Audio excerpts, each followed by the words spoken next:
students, today we are going to deal with a new topic which is very important, mathematical reasoning. Let us proceed to the topic mathematical reasoning. Mathematical reasoning. We need mathematical reasoning to determine whether a mathematical argument is correct or incorrect and construct mathematical arguments.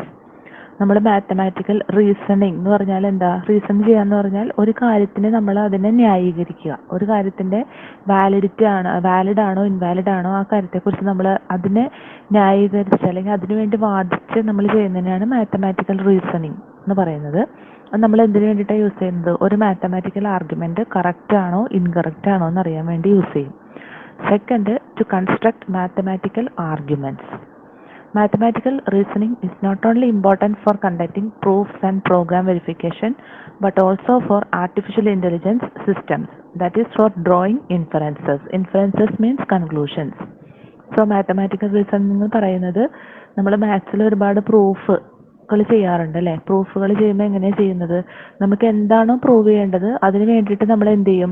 ഓരോരോ കാര്യങ്ങൾ argue ചെയ്യും. ഓരോരോ statements വെച്ചിട്ട് നമ്മൾ അത് ഇന്നതാണ് അങ്ങനെ argue ചെയ്ത് സ്റ്റെപ്പ് ബൈ സ്റ്റെപ്പ് പ്രൊസീജിയറിലൂടെ നമ്മൾ എന്ത് ചെയ്യും? നമ്മുടെ പ്രൂഫിലേക്ക് എത്തും. പ്രോഗ്രാമിലാണെങ്കിലും അങ്ങനെ തന്നെയാണ്. നമ്മൾ ഓരോ കാര്യങ്ങൾ ആർഗ്യൂ ചെയ്ത് നമ്മൾ ആ പ്രോഗ്രാം എന്ത് ചെയ്യും? വെരിഫൈ ചെയ്യും. പക്ഷേ ഇതിനു വേണ്ടിയിട്ട് മാത്രമല്ല മാത്തമാറ്റിക്കൽ റീസണിങ് എന്തിനും കൂടെ യൂസ് ചെയ്യുന്നുണ്ട്. ആർട്ടിഫിഷ്യൽ ഇന്റലിജൻസ് സിസ്റ്റത്തിലും കൂടെ നമ്മൾ കൺക്ലൂഷൻസ് ഡ്രോ ചെയ്യാൻ വേണ്ടിയിട്ട് മാത്തമാറ്റിക്കൽ റീസണിങ് യൂസ് ചെയ്യാറുണ്ട്. ഇനി നമുക്ക് വേണ്ടത് ഈ മാത്തമാറ്റിക്കൽ റീസണിങ്ങുമായിട്ട് ബന്ധപ്പെട്ട് കുറച്ച് ടെർമിനോളജീസ് ഉണ്ട്. അതായത് കുറച്ച് ടേംസ് ആയതുമേ എന്താണെന്നുള്ളത് നമ്മൾ അറിഞ്ഞിരിക്കണം. ഈ ടെർമിനോളജീസ് എല്ലാം മാത്തമാറ്റിക്കൽ റീസണിങ്ങിൽ നമ്മൾ യൂസ് ചെയ്യുന്നതാണ്. അപ്പോൾ ഇനിയിപ്പോൾ ആക്സിയം, പ്രൂഫ് എന്നൊക്കെ പറയുമ്പോൾ അതെന്താണെന്നുള്ളത് നമ്മൾ അറിഞ്ഞിരിക്കണം. An axiom is a basic assumption about mathematical structures that needs no proof. Axiom എന്ന് പറയുന്നത് ഒരു അസംഷൻ ആണ്. Assumption means it is a guess എന്ന് പറയാം. ഒരു അസംഷൻ ആണ്. It is a basic assumption about mathematical structured that needs no proof. നമുക്ക് അതിന് വേണ്ടിയിട്ട് പ്രത്യേകിച്ച് ഒരു പ്രൂഫിൻ്റെ ഒന്നും ആവശ്യമില്ല. നമ്മൾ എന്തെങ്കിലും ഒരു കാര്യത്തിലേക്ക് എത്തിച്ചേരാൻ വേണ്ടിയിട്ട് നമ്മൾ ബേസിക് ആയിട്ട് അസ്യൂം ചെയ്യുന്ന കാര്യങ്ങളെയാണ് നമ്മൾ എന്ത് പറയുക? ആക്സിയം എന്ന് പറയാം. We can use a proof to demonstrate that a particular statement is true. A proof consists of a sequence of statements that form an argument. ഇനി പ്രൂഫ് എന്ന് പറഞ്ഞാൽ എന്താണെന്ന് നിങ്ങൾക്കറിയാം. ഒരുപാട് പ്രൂഫുകൾ നമ്മൾ ഓൾറെഡി മാത്സിൽ പഠിച്ചിട്ടുള്ളതാണ്, ഇനി പഠിക്കാനുള്ളതാണ്. പ്രൂഫിന് നമ്മൾ എന്താ ചെയ്യുന്നത്? എന്തെങ്കിലും ഒരു പർട്ടിക്കുലർ സ്റ്റേറ്റ്മെന്റ് ട്രൂ ആണെന്ന് കാണിക്കാൻ വേണ്ടിയിട്ട് നമ്മൾ എന്ത് ചെയ്യും? കുറേ സീക്വൻസ് ഓഫ് സ്റ്റേറ്റ്മെന്റ്സ്, അതായത് ആർഗ്യുമെന്റ്സ് പോലെ അതിനെ ആർഗ്യൂ ചെയ്യാൻ വേണ്ടിയിട്ട് കുറേ സീക്വൻസ് ഓഫ് സ്റ്റേറ്റ്മെന്റ്സ് നമ്മൾ എന്ത് ചെയ്യും? ഉണ്ടാക്കിയെടുക്കും. ആ ഒരു സീക്വൻസ് ഓഫ് സ്റ്റേറ്റ്മെന്റ്സ് കൂടിച്ചേർന്ന് നമ്മൾ എന്ത് ചെയ്യും? അവസാനം നമുക്ക് വേണ്ട കൺക്ലൂഷനിലേക്ക് എത്തിച്ചേരും. അതിനെയാണ് എന്ത് പറയുന്നത്? പ്രൂഫ് എന്ന് പറയുന്നത്. So we can use a proof to demonstrate that a particular statement is true. The steps that connect the statements in such a sequence are called rules of inference. നമ്മളൊരു പ്രൂഫിൽ നമ്മുടെ ആർഗ്യുമെന്റ്സിനെ, വിവിധ സ്റ്റേറ്റ്മെന്റ്സുകൾ വെച്ചിട്ടാണ് നമ്മൾ ആർഗ്യൂ ചെയ്യുക. ആർഗ്യുമെന്റ്സിനെ connect ചെയ്യാൻ വേണ്ടിയിട്ട് നമ്മൾ use ചെയ്യുന്ന സ്റ്റെപ്സിനെ പറയുന്ന പേരാണ്, അതിനുവേണ്ടി നമ്മൾ യൂസ് ചെയ്യുന്ന റൂൾസിനെ പറയുന്ന പേരാണ് rules of inference. In some cases the statement may not be correct, they may be incorrect. That cases of incorrect reasoning are called fallacies. Cases of incorrect reasoning are called fallacies. Now theorem. A theorem is a statement that can be shown to be true. Theorem എന്ന് പറഞ്ഞാൽ എന്താണ്? ഒരുപാട് പ്രൂഫുകളൊക്കെ അതിനുണ്ടാവും. അതായത് already prove ചെയ്ത് വെച്ചിരിക്കുന്ന set of സ്റ്റേറ്റ്മെന്റ്സിനെ പറയുന്ന പേരാണ്, അല്ലെങ്കിൽ അതിൽ നിന്ന് നമുക്ക് കിട്ടിയ കൺക്ലൂഷനെ പറയുന്ന പേരാണ് എന്ത്? തിയറം എന്ന് പറയുന്നത്. അതൊരു സ്റ്റേറ്റ്മെന്റ് ആണ്. A theorem is a statement that can be shown to be true. A theorem എന്ന് പറയുന്നത് ഒരു സ്റ്റേറ്റ്മെന്റ് ആണ്. അത് എപ്പോഴും എന്തായിരിക്കും? ട്രൂ ആയിരിക്കും. ഒന്നുകൂടെ ഞാൻ ഈ സ്ലൈഡ് റിപ്പീറ്റ് ചെയ്യാണ്. An axiom is a basic assumption about mathematical structure that needs no proof. Axiom needs no proof. And a proof, what is a proof? We use a proof to demonstrate that a particular statement is true. A proof consists of a sequence of statements that form an argument. And we use different steps to connect these statements, and these steps are called rules of inference. And incorrect reasoning The cases of incorrect reasoning are called fallacies. Now the next terminology is theorem. Theorem is a statement that can be shown always true. Next terminology is lemma. A lemma is a simple theorem used as an intermediate result in the proof of another theorem. നമ്മൾ ഒരു theorem already prove ചെയ്ത് വെച്ചു. അതിൽ നമ്മൾ എന്ത് ചെയ്യും, അടുത്ത തിയറത്തിൻ്റെ പ്രൂഫിലേക്ക് പോകുമ്പോൾ നമുക്ക് ആദ്യത്തെ തിയറത്തിൽ നിന്ന് ഒരു സിമ്പിൾ തിയറം വിത്ഡ്രോ ചെയ്തെടുക്കാൻ പറ്റും. ആ ഒരു സിമ്പിൾ തിയറം, അതായത് നെക്സ്റ്റ് തിയറം പ്രൂവ് ചെയ്യാനായിട്ട് നമുക്ക് യൂസ് ചെയ്യാൻ പറ്റുന്ന ഒരു ഇൻ്റർമീഡിയറ്റ് റിസൾട്ടാണ് എന്ത്, lemma.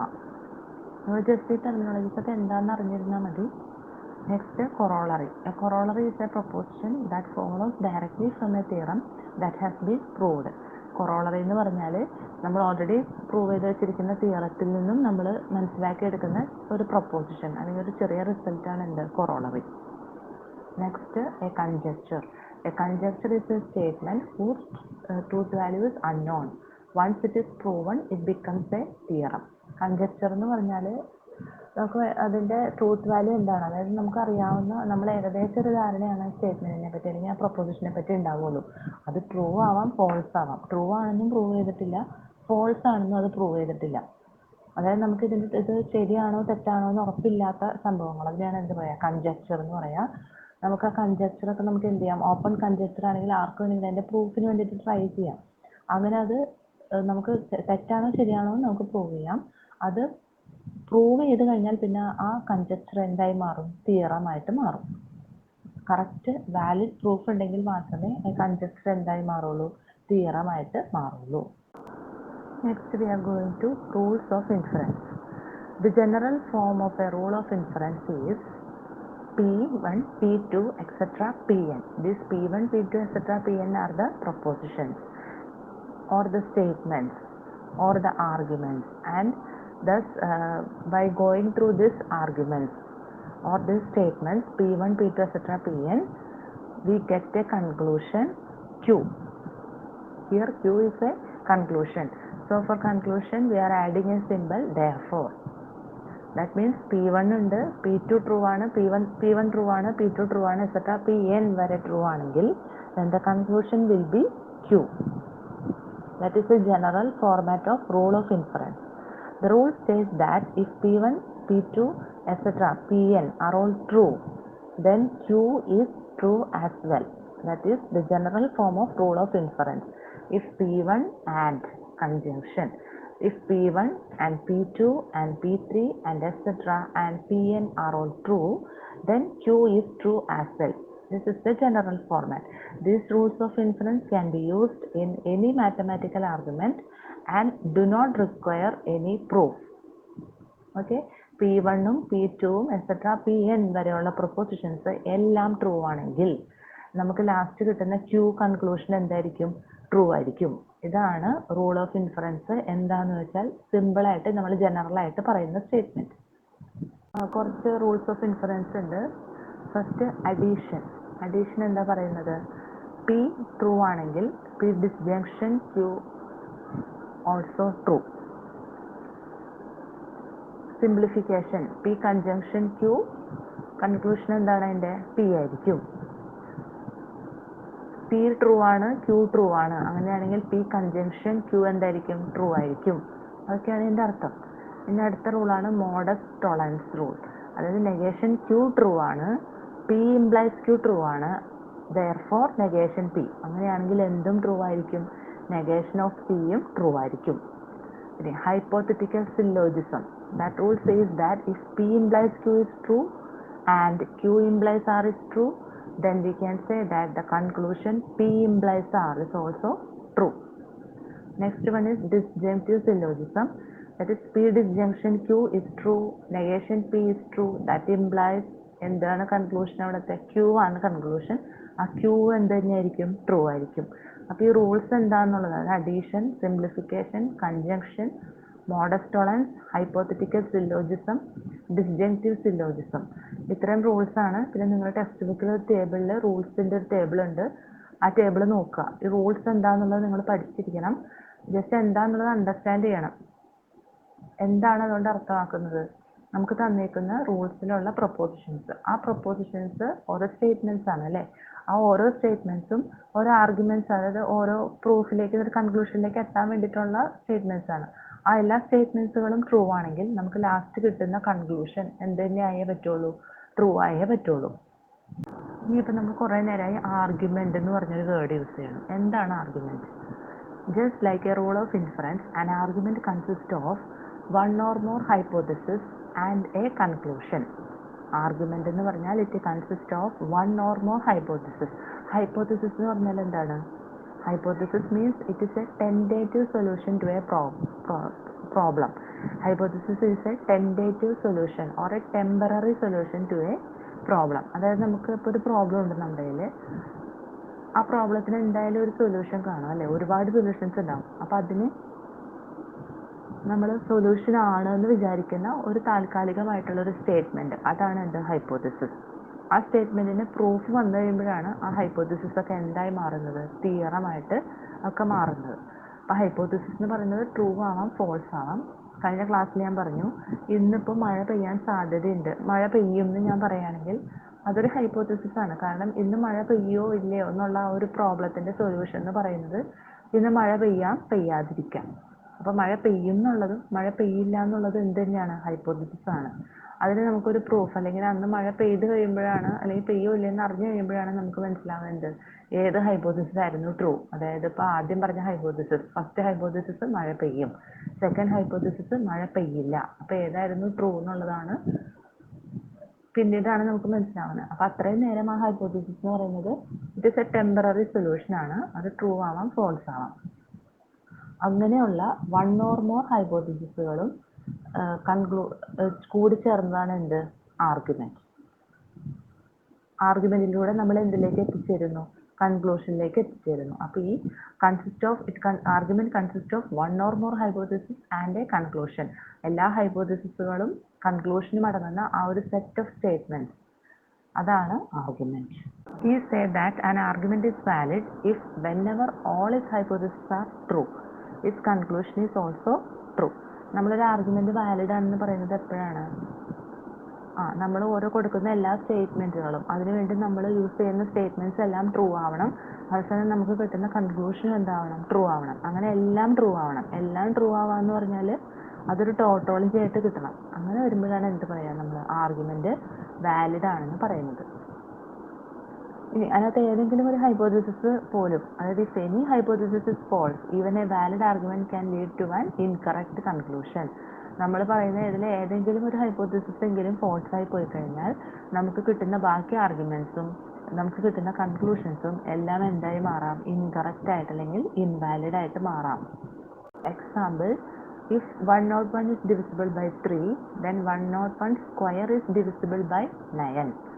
101 is divisible by 3. Consequently, 101 square is divisible by 9. Although the argument is valid, its conclusion is incorrect because one of the hypotheses is false. Why? ഇവിടെ എന്താ പറഞ്ഞേക്കണേ, 101 എന്ന് പറയുന്നത് ഡിവിസിബിൾ ബൈ 3 ആണ്. അങ്ങനെയാണെങ്കിൽ 101 സ്ക്വയർ എന്തായേ പറ്റുള്ളൂ, ഡിവിസിബിൾ ബൈ 9 ആയേ പറ്റുള്ളൂ. അതാണ് നമുക്ക് തന്നിരിക്കുന്ന സ്റ്റേറ്റ്മെന്റ് അല്ലേ. അതായത് 101 എന്ന് പറയുന്നത് 3 വെച്ച് ഡിവൈഡ് ചെയ്യാൻ പറ്റും. അങ്ങനെയാണെങ്കിൽ അതിന്റെ സ്ക്വയർ എന്ന് പറയുന്നത് 101ന്റെ സ്ക്വയർ എന്ന് പറയുന്നത് 3യുടെ സ്ക്വയർ ആയ 9 വെച്ച് നമുക്ക് എന്ത് ചെയ്യാൻ പറ്റും, ഡിവൈഡ് ചെയ്യാൻ പറ്റും എന്നാണ് പറയുന്നത്. ഈ ഒരു സ്റ്റേറ്റ്മെന്റ് ചിലപ്പോൾ മറ്റു പല നമ്പറുകളുടെ കാര്യത്തിലേക്ക് വേറെ കാര്യത്തിലൊക്കെ കറക്റ്റ് ആയിരിക്കാം. പക്ഷേ ഇവിടെ 101 എന്ന് പറയുന്നത് ഡിവിസിബിൾ ബൈ 3 ആണോ, അല്ല. 101 ഡിവിസിബിൾ ബൈ 3 അല്ല. അപ്പൊ തന്നെ അവിടെ എന്തായി, നമ്മൾ പറഞ്ഞ ഒരു ആർഗ്യുമെന്റ് അവിടെ തെറ്റി. അതുകൊണ്ട് ഇനി ആ ആർഗ്യുമെന്റ് ഫോളോ ചെയ്ത് വരുന്ന ബാക്കി ആർഗ്യുമെന്റ്സും അതിന്റെ കൺക്ലൂഷൻസും എല്ലാം എന്തായി മാറും, ഫോൾസ് അല്ലെങ്കിൽ ഇൻകറക്റ്റ് അല്ലെങ്കിൽ ഇൻവാലിഡ് ആയിട്ട് മാറും. മനസ്സിലായോ? ഇനി നമ്മളിവിടെ 101ന്റെ സ്ഥാനത്ത് 102 ആയിരുന്നു എന്ന് വിചാരിക്കാം. 102 ആണെങ്കിൽ ഈ സ്റ്റേറ്റ്മെന്റ്സ് എങ്ങനെ മാറും, if 102 is divisible by 3, then 102 square is also divisible by 9. അങ്ങനെ മാറിയനെ. 101ന്റെ സ്ഥാനത്ത് 102 ആയിരുന്നെങ്കിൽ. അപ്പൊ നിങ്ങൾ ആലോചിച്ച് നോക്കൂ, 102 എന്ന് പറഞ്ഞാൽ ഇറ്റ് ഇസ് ഡിവിസിബിൾ ബൈ 3 ആണ് അല്ലേ. അപ്പൊ അവിടുത്തെ ഫസ്റ്റ് ആർഗ്യുമെന്റ് കറക്റ്റ് ആയി. അങ്ങനെയാണെങ്കിൽ 102 സ്ക്വയർ എന്ന് പറയുന്നത് എന്തായി, ഡിവിസിബിൾ ബൈ 9 ആയി. അപ്പൊ ആർഗ്യുമെന്റ് വാലിഡ് ആണോ ഇൻവാലിഡ് ആണോ, അതിനകത്ത് എല്ലാ ആർഗ്യുമെന്റ്സും വാലിഡ് ആയാൽ മാത്രമേ അതിനെ തുടർന്ന് വരുന്ന മറ്റ് ആർഗ്യുമെന്റ്സും അതിന്റെ കൺക്ലൂഷൻസും എന്താവുള്ളൂ, വാലിഡ് ആവുള്ളൂ. ഏതെങ്കിലും ഒരു ആർഗ്യുമെന്റ് തന്നെ ഫോൾസ് ആയാൽ ബാക്കി ആർഗ്യുമെന്റ്സ് എല്ലാം ഇൻവാലിഡ് ആയി മാറും. ഇവിടെ ഇപ്പോൾ 101 ഡിവിസിബിൾ ബൈ 3 എന്ന് പറഞ്ഞ ഒരു തെറ്റായ കാര്യം പറഞ്ഞതുകൊണ്ടാണ് ബാക്കി കൺക്ലൂഷൻസ് എല്ലാം ഇൻവാലിഡ് ആയത്. ആ 101ന്റെ സ്ഥാനത്ത് 102 ആയിരുന്നെങ്കിൽ എന്തായി, ഫസ്റ്റ് ആർഗ്യുമെന്റ് വാലിഡ് ആയി. അതുകൊണ്ട് ഈ ഒരു ആർഗ്യുമെന്റ് ഫോളോ ചെയ്ത് നമുക്ക് കറക്റ്റ് കൺക്ലൂഷനിൽ എത്താൻ പറ്റുമായിരുന്നു. ഇതാണ് ആർഗ്യുമെന്റ്സിന്റെ ഒരു പ്രത്യേകത. ഇനി ഇവിടെ ഏതാണ് നമ്മൾ യൂസ് ചെയ്തേക്കുന്ന റൂൾ ഓഫ് ഇൻഫറൻസ് നമുക്കൊന്ന് ചെക്ക് ചെയ്ത് നോക്കാം. ഇവിടെ 2 ആർഗ്യുമെന്റ്സ് ആണ് ഉള്ളത് അല്ലേ, നമ്മുടെ സ്ലൈഡിൽ 2 ആർഗ്യുമെന്റ്സ് ആണ് ഉള്ളത്, 2 പ്രൊപ്പോസിഷൻസ് ആണ് ഉള്ളത്. ഏതൊക്കെയാണ് പ്രൊപ്പോസിഷൻ? പി എന്ന് പറഞ്ഞ പ്രൊപ്പോസിഷൻ, ക്യൂ എന്ന് പറഞ്ഞ പ്രൊപ്പോസിഷൻ. നമ്മൾ ഓൾറെഡി ക്ലാസ്സിൽ ഡിസ്കസ് ചെയ്തതാണ്. പി എന്താണ് ഇവിടെ? 101 is divisible by 3. ക്യൂ എന്താണ്? 101 square is divisible by 9. ഇവിടെ പി ഉണ്ട്, ക്യൂ ഉണ്ട്. ഇവിടെ നമ്മൾ ഫസ്റ്റ് യൂസ് ചെയ്തേക്കുന്നത് പി. പിന്നെ എന്താ പറയുന്നത്? ഇഫ് പി ദെൻ ക്യൂ പോലെയാണ് കിടക്കുന്നത് അല്ലേ. If P then Q, if then format വരുന്നത് ഏതാണ്? ഇംപ്ലിക്കേഷൻ ആണ്, ഇംപ്ലൈസ് ആണ്. അപ്പോൾ എന്ത് വരും? പി ഇംപ്ലൈസ് ക്യൂ എന്ന് വരും. അപ്പോൾ നമുക്ക് പി ഉണ്ട് ഫസ്റ്റ് ആർഗ്യുമെന്റ്, സെക്കൻഡ് ആർഗ്യുമെന്റിൽ എന്താ ഉള്ളത്? പി ഇംപ്ലൈസ് ക്യൂ ഉണ്ട്. അങ്ങനെയാണെങ്കിൽ അതിന്റെ കൺക്ലൂഷൻ മോഡ് എക്സ്പോണൻസ് റൂൾ വെച്ചിട്ട് നമുക്ക് എങ്ങനെ എഴുതാം? ക്യൂ therefore ക്യൂ എന്ന് കിട്ടും. അതായത് പി ട്രൂ ആണ്, പി ഇംപ്ലൈസ് ക്യൂ ട്രൂ ആണ്. അങ്ങനെയാണെങ്കിൽ ക്യൂവും ട്രൂ ആയിരിക്കും. അതാണ് mode exponents rule. Unfortunately, one of the hypothesis P is false here. Therefore, the conclusion Q is also incorrect. Another example. If it rains today, then we will not have a barbecue today. If we do not have a barbecue today, then we will have a barbecue tomorrow. Therefore, if it rains today, then we will have a barbecue tomorrow. ഒന്ന് ആലോചിച്ച് നോക്കാം, എന്താ ഈ സ്റ്റേറ്റ്മെന്റിൽ പറയുന്നത്? ഇന്ന് മഴ പെയ്യുകയാണെങ്കിൽ ഇന്ന് barbecue ഉണ്ടാവില്ല. അങ്ങനെ ഇന്ന് ബാർബിക്യൂ ഇല്ലെങ്കിൽ ബാർബിക്യൂ പിന്നെ എന്നാ ഉണ്ടാവുക? നാളെയാണ് ഉണ്ടാവുക. അതായത് ഇന്ന് മഴ പെയ്തു കഴിഞ്ഞാൽ ബാർബിക്യൂ നാളെ ഉണ്ടാവുള്ളൂ. അതാണ് സ്റ്റേറ്റ്മെന്റിന്റെ ഒരു summary. This is A valid argument. If his hypothesis are true, then his conclusion is also true. അതായത് ഇന്ന് മഴ പെയ്യുക, അതാണ് first hypothesis. If it rains today, അതാണ് പി എന്ന് പറഞ്ഞ പ്രൊപ്പോസിഷൻ. ക്യൂ എന്താണ്? We will not have barbecue today, അതാണ് എന്ത്? ക്യൂ എന്ന് പറഞ്ഞ പ്രൊപ്പോസിഷൻ. ആർ എന്താണ്? നെക്സ്റ്റ് വരുന്നത് if it do not have barbecue today, barbecue ഒന്നും ഇല്ലെങ്കിൽ ആർ എന്താണ്? Then we will have a barbecue tomorrow. അപ്പോൾ ഇതിനകത്ത് പിയും ക്യൂ ഒക്കെ ട്രൂ ആയി വരികയാണെങ്കിൽ സ്വാഭാവികമായിട്ട്, അതായത് ഇന്ന് മഴ പെയ്യുകയാണെങ്കിൽ ഇന്ന് ബാർബിക്യൂ ഉണ്ടാവില്ല. അത് രണ്ടും ട്രൂ ആയാൽ ലാസ്റ്റ് നമ്മുടെ കൺക്ലൂഷൻ, അതായത് നാളെ ആയിരിക്കും ബാർബിക്യൂ ഉണ്ടാവുക എന്നുള്ള കൺക്ലൂഷനാണ് ട്രൂ ആയി വരിക അല്ലേ. അപ്പോൾ ഇതെന്ത് ആർഗ്യുമെന്റ് ആണ്? വാലിഡ് ആർഗ്യുമെന്റ് ആണ്. അതായത് ഫസ്റ്റ് പറയുന്ന പ്രൊപ്പോസിഷൻസ് അല്ലെങ്കിൽ ഫസ്റ്റ് പറയുന്ന ഹൈപ്പോത്തസിസ് ട്രൂ ആവുന്ന അനുസരിച്ച് അതിന്റെ കൺക്ലൂഷൻ എന്തായി മാറും? ട്രൂ ആയി മാറും. അതല്ല ഫസ്റ്റ് പറഞ്ഞ പ്രൊപ്പോസിഷൻ തന്നെ തെറ്റിയെന്ന് വിചാരിക്കുക. അതായത് ഇഫ് ഇറ്റ് റെയിൻസ് ടുഡേ എന്നുള്ളത് ഇന്ന് മഴ പെയ്തില്ല എന്ന് വിചാരിക്കുക. ഇന്ന് മഴ പെയ്തില്ലെങ്കിൽ എന്താണ്? നാളത്തെ കാര്യം ആലോചിക്കേണ്ട ആവശ്യമില്ല. നാളത്തെ കാര്യത്തെ പറ്റി നമ്മൾ പറഞ്ഞത് അവിടെ ഇൻവാലിഡ് ആയി മാറി. കാരണം ഇന്ന് മഴ പെയ്തില്ലെങ്കിൽ ഇന്ന് തന്നെ ബാർബിക്യൂ നടക്കും. മനസ്സിലായോ? അപ്പോൾ ആദ്യത്തെ പ്രൊപ്പോസിഷൻസ് ട്രൂ ആയാൽ അതനുസരിച്ച് ബാക്കിയെല്ലാം ട്രൂ ആയി വരും. ലാസ്റ്റ് നമ്മുടെ കൺക്ലൂഷനും ട്രൂ ആയി വരും. തിരിച്ച് ആദ്യത്തെ പ്രൊപ്പോസിഷൻ തന്നെ ഫോൾസ് ആയി മാറി അല്ലെങ്കിൽ ഏതെങ്കിലും ഒരു ആർഗ്യുമെന്റ് അവിടെ ഇൻവാലിഡ് ഇൻകറക്റ്റ് ആയാൽ പിന്നെ കൺക്ലൂഷനും അതെല്ലാം ട്രൂത്ത് വാല്യൂ എന്തേ വരുള്ളൂ? ഫോൾസ് ആയിട്ട് ഇൻവാലിഡ് ആർഗ്യുമെന്റ്സ് അല്ലെങ്കിൽ ഇൻവാലിഡ് കൺക്ലൂഷൻസേ വരുള്ളൂ. ഇതിന്റെ റൂൾ ഓഫ് ഇൻഫറൻസ് നമുക്കൊന്ന് നോക്കാം. അതായത് പി എന്താണ് ഇവിടെ? It is raining today. Q എന്താണ്? We will not have a barbecue today. R we will have a barbecue tomorrow. So the argument will be in the form P implies Q, Q implies R. If then ആണ്. If it is raining today, then we will not have barbecue today. If then clause ആണ്. So implies ആണ് use ചെയ്യുന്നത്. P implies Q. Next statement വരുന്നത് Q implies R. So the conclusion is P implies Q, Q implies R, which implies P implies R. That rule is known as hypothetical syllogism. Next example, Gary is either intelligent or a good actor. If Gary is intelligent, then he can count from 1 to 10. Gary can only count from 1 to 2. Therefore, Gary is a good actor. നിങ്ങളൊന്ന് ചെയ്ത് നോക്കാം കേട്ടോ. അത് അതായത് Gary ഒന്നുകിൽ intelligent ആവാം അല്ലെങ്കിൽ നല്ല ആക്ടർ ആവാം. ഗാരി ഇൻ്റലിജൻ്റ് ആണെങ്കിൽ എന്താ പറയുന്നത് 1 to 10 കൗണ്ട് ചെയ്യാൻ പറ്റും. അപ്പോൾ ഗാരിക്ക് ഇവിടെ എണ്ണാൻ പറ്റുമെന്ന് നോക്കിക്കഴിഞ്ഞപ്പോൾ ഗാരിക്ക് എന്ത് ചെയ്യാൻ പറ്റില്ല, 1 to 10 കൗണ്ട് ചെയ്യാൻ പറ്റിയില്ല, 1 to 2 മാത്രമേ പറ്റുള്ളൂ. Therefore Gary is A good actor എന്നൊരു കൺക്ലൂഷനിൽ നമ്മൾ എത്തിച്ചേർന്നു. ഇൻ്റലിജൻ്റ് ആണോ ആക്ടർ ആണോ എന്ന് ചെക്ക് ചെയ്യാൻ വേണ്ടിയിട്ടുള്ളൊരു യൂസ് ചെയ്തൊരു മെത്തേഡാണ് എന്ത് 1 to 10 കൗണ്ട് ചെയ്യിക്കുക എന്നുള്ളത്. അപ്പോൾ 1 to 10 കൗണ്ട് ചെയ്ത് നോക്കിയപ്പോൾ 1 to 2 മാത്രമേ കൗണ്ട് ചെയ്യാൻ പറ്റുള്ളൂ. അതിൻ്റെ അർത്ഥം എന്താ, ഇൻ്റലിജൻ്റ് അല്ല. ആര് മാത്രമാണ്, she is A good actor. Gary. Okay. അപ്പോൾ ഇവിടെ പ്രൊപ്പോസിഷൻസ് അവർ യൂസ് ചെയ്തിരിക്കുന്നത് നിങ്ങൾ PQR തന്നെ യൂസ് ചെയ്താൽ മതി. ഇവിടെ ഏതാ യൂസ് ചെയ്തിരിക്കുന്നത്, I, A, C ആണ് യൂസ് ചെയ്തിരിക്കുന്നത്. I എന്ന് പറഞ്ഞ proposition Gary is intelligent, A Gary is A good actor, C Gary can count from 1 to 10. I, A, C ആണ് യൂസ് ചെയ്തിരിക്കുന്നത്. സ്മോൾ ലെറ്റേഴ്സ് ഏത് ആൽഫബറ്റ് വേണമെങ്കിലും നമുക്ക് പ്രൊപ്പോസിഷൻസിനെ ഇൻഡിക്കേറ്റ് ചെയ്യാൻ വേണ്ടി യൂസ് ചെയ്യാം. നമ്മൾ നേരത്തെയൊക്കെ PQR യൂസ് ചെയ്തു എന്നുള്ളൂ, ഇവിടെ IAC യൂസ് ചെയ്തു. ഇതിൻ്റെ റൂൾ ഓഫ് ഇൻഫറൻസ് എങ്ങനെ വരുമെന്ന് വെച്ചാൽ Gary is intelligent, Gary is A good actor, Gary can count from 1 to 10. Step 1 എന്താണ്, ഗാരിക്ക് 1 to 10 കൗണ്ട് ചെയ്യാൻ പറ്റുമോ, ഇല്ല. അപ്പോൾ അവിടെ എന്ത് വന്നു, നെഗേഷൻ C വന്നു. നെഗേഷൻ C വന്നു കഴിഞ്ഞാൽ അതിൻ്റെ അർത്ഥം എന്താണ്, ഗാരി ഇൻ്റലിജൻ്റ് ആയിരുന്നെങ്കിൽ എന്ത് ചെയ്തേനെ, Gary will count from 1 to 10. So I implies C. ഇതെല്ലാം ഹൈപ്പോത്തിസിസ് ആണ്. അപ്പോൾ ഇവിടെ ഗാരി എന്തല്ല, ഇൻ്റലിജൻ്റ് അല്ല. 1 to 2 മാത്രമല്ലേ കൗണ്ട് ചെയ്യാൻ പറ്റുള്ളൂ. So step is negation I.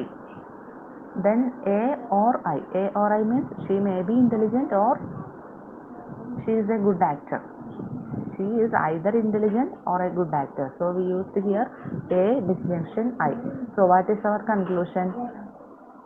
By disjunctive syllogism we can conclude that Gary is a good actor. So our conclusion is A. This is the rule of inference. We move to the last example. If you listen to me, you will pass CS 320. You passed CS 320, therefore you have listened to me. So here the two propositions are here. What are they? C എന്ന് പറഞ്ഞാൽ എന്താണ് ഇവിടെ, you listen to me. Q എന്താണ്, you will pass CS 320. So if you listen, then you will pass. So it is a statement P implies Q.